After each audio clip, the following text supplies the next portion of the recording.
မြန်မာနိုင်ငံမှာမီးရထားလက်မှတ်များကိုအွန်လိုင်းကတစ်ဆင့်ရောင်းချပေးနေတဲ့ဆိုတဲ့သတင်းတစ်ပုဒ်ကိုတင်ပြပါမယ်။မြန်မာမီးရထားဟာဖေဖော်ဝါရီလမှာစတင်ပြီး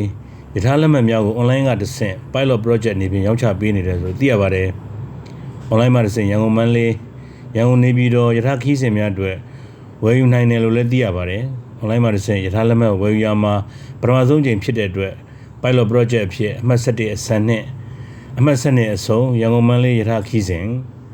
ရန်ကုန်နေပြည်တော်ရထားခီးစဉ်များဖြစ်တဲ့အမှတ်9အစံအမှတ်8အဆုံးရထားအမှတ်31အစံအမှတ်32အဆုံးရထားခီးစဉ်တွေစတင်ရောက်ချပေးနေတယ်လို့သိရပါတယ်။ အွန်လိုင်းမှာတစ်ဆင့်ရထားလက်မှတ်ဝယ်ယူရမှာ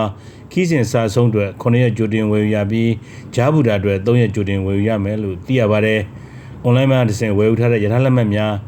e-receipt ကိုရထားမထွက်ခါမီတနာရီလိုမှာ